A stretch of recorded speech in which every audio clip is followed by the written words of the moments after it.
Dice क्या है, इसके बारे में आज हम लोग पढ़ेंगे।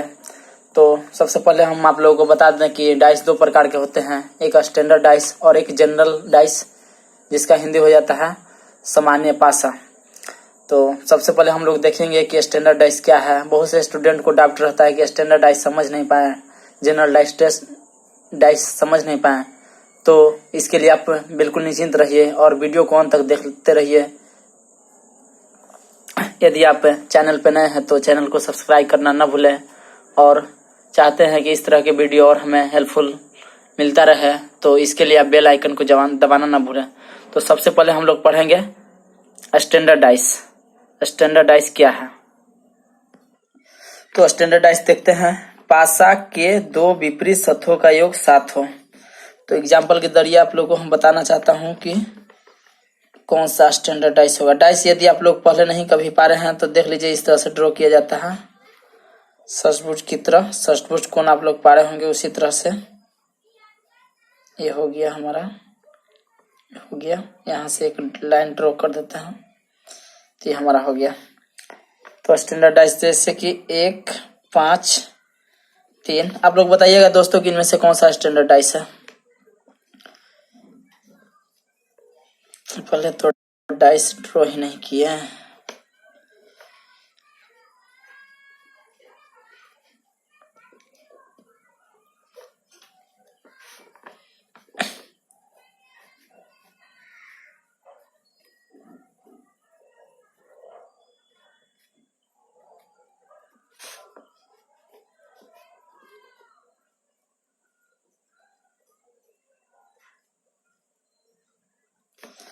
तो इसमें से बता सकते हैं आप लोग कि इनमें से कौन सा हमारा स्टैंडर्ड डाइस है और कौन सा जनरल डाइस है। तो डिफिनेशन के जरिए हम लोग देखते हैं कि पासा के दो विपरीत सतहों का योग, यानी कि यदि 1 है तो इस 1 के जस्ट नीचे भी कोई पासा का नंबर रहा होगा, जैसे कि वैसा पासा जिसका योग 1 में कितना जोड़ेंगे कि 1 का अपोजिट यहाँ 6, 5 का अपोजिट यहाँ 2 और 3 का अपोजिट यहाँ 4। इसका हम देखते हैं दोस्तों, तो सभी का योग 7, 7, 7 आ जा रहा है। तो ये हमारा स्टैंडर्ड डाइस का एग्जाम्पल है। आप लोग बोलिएगा कि यह स्टैंडर्ड डाइस का ही एग्जाम्पल क्यों है। तो ये हम बताते हैं कि स्टैंडर्ड डाइस हमारा 2 ही होता है। एक जो फेस सतह है, इसको हम फेस सतह बोलते हैं। जैसे कि 1 के सामने 3 है, 1 के सामने 5 है, इसको हम फेस सतह बोलते हैं। तो फेस के सामने odd number, only odd number है या ओनली इवन नंबर है, उसको ही हम स्टैंडर्ड डाइस कहेंगे। इसके अलावा जितने भी डाइस हैं वो हमारे जनरल डाइस होंगे। ध्यान से सुनिएगा कॉन्सेप्ट को दोस्तों। यदि एक डाइस हमारा ड्रॉ किया हुआ है जो कि फेस पे देख रहे हैं, यदि हमारा यहाँ ओनली सम संख्या या विषम संख्या या सम संख्या, तीनों का तीनों घर में सम संख्या दिखे या तीनों के तीनों घर में ओनली विषम संख्या दिखे, तो हम कहेंगे कि यह हमारा स्टैंडर्ड डाइस होगा। इसके अलावा दोस्तों जितने भी डाइस हैं, जितने भी, जैसे कि एग्जांपल में देख लीजिए, ये सब हो गया, ये सब हो गया। यहाँ पे एक सम संख्या है, यहाँ एक विषम संख्या है, यहाँ भी एक सम संख्या है, विषम संख्या है। तो यह कॉन्सेप्ट ध्यान में रखिएगा दोस्तों कि जितने भी हमारे जो एक डाइस के जो फलक हैं, ये हमारा जो है, जिसको हम सेम फेस बोलते हैं, ये हमारा जो फेस में ओनली विषम संख्या दिखे या ओनली सम संख्या दिखे, उसी को हम स्टैंडर्ड डाइस बोलेंगे। इसके अलावा सभी भी डाइस को हम जनरल डाइस बोलेंगे। तो इसके बाद हम उम्मीद करते हैं कि आप लोग समझ गए होंगे कि जनरल डाइस किसे कहते हैं। उसका भी हम डिफिनेशन के जरिए आप लोग को दिखा देते हैं। कैसा भी आप डाइस ले लीजिए, यदि उसमें तीनों का तीनों ओड है तो हमारा स्टैंडर्ड होगा। तीनों का तीनों यदि इवन है यानी कि सम संख्या है तो हमारा स्टैंडर्ड डाइस होगा। यदि जितने भी डाइस पार के देख लीजिए, पलट उलट पलट कर देख लीजिए, उसमें एक सम एक विषम संख्या ऐड कीजिएगा तो समझ जाइए कि वो हमारा सामान्य पासा है। तो देखिए दोस्तों, जनरल डाइस सामान्य पासा। तो पासा के सामने दिखाई देने वाला किसी भी दो सतह का योग 7 हो, यानी कि पासा के सामने स्टैंडर्ड डाइस में हमारा क्या था, पासा के विपरीत। जो हम इसके पहले जो कॉन्सेप्ट बताए हैं दोस्तों, हम उम्मीद करते हैं कि उसी कॉन्सेप्ट को आप रटे रहिएगा, उसी पे आपको क्वेश्चन बनेगा। लेकिन फिर भी हम आप लोगों को डिफिनेशन के जरिए समझा देता हूं, लेकिन मेन मेरा फोकस वही था, उसी को बताना था। स्टैंडर्ड डाइस हमारा यह 2 ही होता है। इसके अलावा आप किसी भी डाइस में किसी तरह का इसी भी ड्रॉ का सम हो, ओनली सम हो, जैसे कि इसी को हम सजा दें इस प्रकार से, सजा दें। आप लोग सोचिएगा कि बहुत सा होता है, 4 को यहाँ कर दे, 6 को यहाँ कर दे, 2 को यहाँ कर दे, तो यही तो हुआ, ओनली सम संख्या हो गया। इसी को हम उलट पुलट कर सजा दें तो ओनली विषम संख्या तो हुआ। तो कॉन्सेप्ट हम आप लोगों को यही तो बताया हूं कि ओनली सम संख्या रहे या ओनली विषम संख्या रहे तो उसको हम स्टैंडर्ड डाइस कहेंगे। और जनरल डाइस उसको कहेंगे कि इसके अलावा जितने भी फिगर हैं, जैसे कि डिफिनेशन में आप लोगों को बहुत को समझने में परेशानी हो रही होगी इस कॉन्सेप्ट से, तो इस कॉन्सेप्ट से समझिए कि पासा के सामने दिखाई देने वाली, जैसे कि एग्जांपल में यहाँ हम 2 लिए हुए हैं। यह पासा के सामने दिखाई दे रहा है, इसी को हम बोलते हैं पासा के सामने दिखाई देने वाली। और इसके बोलते हैं पासा के विपरीत, जैसे कि एक के अपोजिट कुछ होगा, हमें पता नहीं है, इसको बोलते हैं पासा के विपरीत। तो इसको हम देखिए कि यहाँ पे 3 के सामने 2 है और 4 के सामने 3 है, तो बोल रहा है यह कॉन्सेप्ट के पासा के सामने दिखाई देने वाली किसी भी 2 सतह का योग 7 हो। तो 3 और 4 जोड़ेंगे तो 7 हो जा रहा है, तो इसलिए हम कहेंगे कि यह जनरल डाइस है। इसमें भी देखिए दोस्तों, तो 6 और 1 7 हो जा रहा है। तो यह हमारा कॉन्सेप्ट बोल रहा है यहाँ पर कि पासा के सामने दिखाई देने वाला किसी भी 2 सतह का, तो किसी भी 1 और 2 सतह दोनों साइड, तो ये हमारा जनरल डाइस हो गया। तो हम उम्मीद करते हैं कि आप लोग जनरल डाइस और स्टैंडर्ड डाइस को बहुत ही बारीकी से समझ गए होंगे। तो आते हैं हम आगे क्वेश्चन पे, इसमें किस तरह से क्वेश्चन पूछे जाते हैं।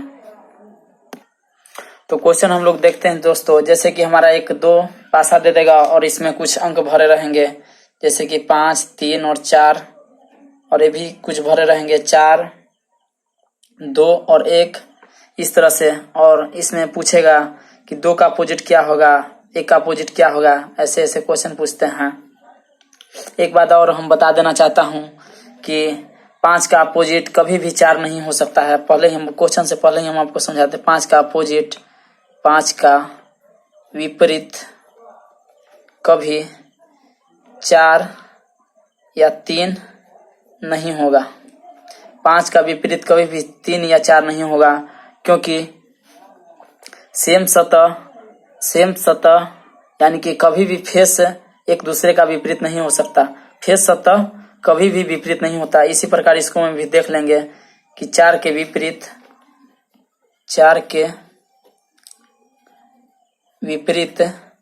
कभी भी 2 या 1, 4 के विपरीत कभी भी 2 या 1 नहीं आएगा।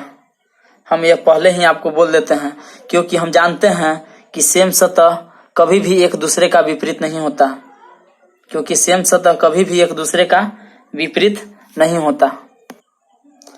सेम सतह किसी सतह का विपरीत, जैसे कि आप लोग पूछेगा कि 3 का अपोजिट 5 हो सकता है, तो यह भी नहीं होगा। न इसका अपोजिट कभी ये हो सकता है, न 4 का अपोजिट कभी 5 हो सकता है, यानी कि सेम फेस कभी भी अपोजिट नहीं होता है। इस तरह से 1 का अपोजिट कभी भी 4 नहीं होगा और 2 का अपोजिट कभी भी 4 नहीं होगा। इस तरह से यानी कि इसका अपोजिट ये कभी होगा नहीं। तो आप लोग पूछिएगा कि अपोजिट होगा क्या, तो सबसे पहले हम इसको बनाने से पहले देखेंगे कि इसमें दोनों में कॉमन क्या है। तो कॉमन 4 है। सब लोग बताते हैं इसको हर तरह से दोस्तों, लेकिन हमारा कॉन्सेप्ट है 4 को इस तरह से बीच में रख लेते हैं और इस तरह से फिगर ड्रॉ कर लेते हैं, और जो कॉमन रहता है उसको बीच वाले घर में रख देते हैं। जो कॉमन रहता है इसी तरह 4 हमारा बीच दोनों में कॉमन है, यहाँ भी, तो इसको हम 4 को बीच में रख लेंगे और इसको हम एंटी क्लॉक घुमाएंगे दोस्तों। यदि इस तरह से घूमे तो क्लॉकवाइज यानी कि घड़ी के दिशा क्लॉकवाइज घड़ी की दिशा अगर यही इस तरह से हम घुमाते हैं तो इसको बोलते हैं एंटी क्लॉकवाइज, यानी कि घड़ी के विपरीत दिशा। तो आइए देखते हैं कि क्लॉकवाइज एंटी क्लॉकवाइज, ये हमारा तो हो गया एंटी क्लॉकवाइज। तो 4 को यहाँ हम क्लॉकवाइज, जब भी हम डाइस का क्वेश्चन बनाएंगे तो क्लॉकवाइज ही घुमाकर बनाएंगे, तभी सही हमारा हो पाएगा और सही विपरीत दिशा निकल पाएगा। तो 4 का क्लॉकवाइज देखें तो यहाँ हमारा 3 है, तो 3 को हम यहाँ पर रख देंगे इस सतह पर दोस्तों। इसी प्रकार देखते हैं कि 4 का फिर क्लॉकवाइज आगे गए तो 5 आया, तो 5 को हम इस घर में रख देंगे। और इसी प्रकार से देखेंगे कि हमारा 4 से क्लॉकवाइज घूमे तो 3 आया, फिर उसके बाद 5 आया, और फिर उसके बाद यहाँ से हम क्लॉकवाइज घूमे, इस तरह से क्लॉकवाइज घूमे तो यहाँ पर हमारा आया 1 आया, और फिर हम थोड़ा सा क्लॉकवाइज घूमे तो यहाँ 2 आया। तो देख लिए दोस्तों, हम किस डाटा से बना रहे हैं। हर टीचर अपना अपना डाटा उपयोग करता है, लेकिन हम इसी डाटा से बनाते हैं, इसलिए हमें इस डाटा से समझने में काफ़ी आसानी होती है और आप लोगों को उम्मीद करते हैं कि आप लोगों को समझने में भी आसानी होगी। तो देखिए इस तरह से हम कर लिए, इसको क्लॉकवाइज घुमाएं तो जस्ट इसके सामने 3 लिख दिए, फिर इसके बाद आगे गए तो 5 नजर आ रहा था, 5 लिख दिए, फिर यहाँ से गए कि 4 हमारा ये बीच में था, और जस्ट इसके क्लॉकवाइज घुमाए तो हमारा खाली स्थान था, इसको इसके यहाँ डाले, और फिर इसके आगे गए तो फिर यहाँ 2 डाले। तो आप लोग बोलिएगा कि यहाँ पे हमारा 5 ही घर बन पाया, जो कि पासा में 6 अंक होता है। तो एक हम यहाँ डाइस का पासा बना लेते हैं। पूछिएगा कि इसका विपरीत कौन होगा, कैसे होगा। तो इसका विपरीत होगा दोस्तों, एक घर को छोड़कर, यानी कि 5 का अपोजिट 2 हो जाएगा। एक घर को छोड़कर 5 का अपोजिट 2 हो जाएगा।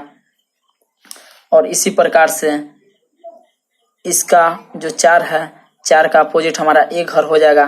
तो आप लोग बोलिएगा कि इस घर में तो कुछ भी है नहीं, और हमारा 1 बच गया ए, तो 3 का अपोजिट ए हमारा एक घर हो जाएगा, ए वाला हो जाएगा।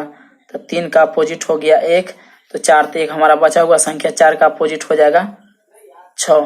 तो हम आप लोगों को प्रूफ करवा देना चाहता हूँ कि 5 का अपोजिट कभी भी 3 या 4 नहीं आया, या 3 का अपोजिट कभी 5 नहीं आया। तो देख लीजिए यहाँ पे कि 5 का अपोजिट कभी भी ए हमारा नहीं आया। इसलिए मैं आपको बता दिया था स्टार्टिंग में कि सेम फेस कभी एक दूसरे का अपोजिट नहीं हो सकता है। सेम फेस कभी भी, ये सेम फेस है दोस्तों हमारा, ये सेम फेस है। 4 का ये सेम फेस है 1 और 2, 5 का ये सेम फेस है 3 और 4, या 4 का सेम फेस है 3 और 5, या 1 का ये सेम फेस है 4 और 2। तो इसी प्रकार से दोस्तों हम यहाँ प्रूफ करवा दिए, जैसे कि यहाँ हम बता रहे थे आप लोग को कि 4 के विपरीत कभी भी 2 या 1 नहीं होगा। तो देख लीजिए 4 का विपरीत कभी भी 2 या 1 यहाँ नहीं आया, यहाँ 1 हट के आया 6। तो इस प्रकार से हम एग्जाम में क्वेश्चन बनाते हैं। यहाँ 2 डाइस है, इसके जगह हम 3 डाइस वाला करवाएंगे, 4 डाइस वाला करवाएंगे। यदि इसमें तो 1 कॉमन था, यदि इसमें से 2 कॉमन रहेगा उसको हम किस प्रकार से बनाएंगे, 3 कॉमन रहेगा तो किस प्रकार से बनाएंगे। तो इसके लिए हम एक आगे लेक्चर बनाएंगे, उसमें हम आप लोगों को समझा देंगे कि उसका क्वेश्चन कैसे सोल्व करें। एक हमारा क्वेश्चन पूछता है क्लासिफिकेशन ऑफ डाइस से, उसका भी कॉन्सेप्ट बता देंगे। तो दोस्तों हम उम्मीद करते हैं कि आप वीडियो को लाइक एंड सब्सक्राइब करेंगे। धन्यवाद दोस्तों।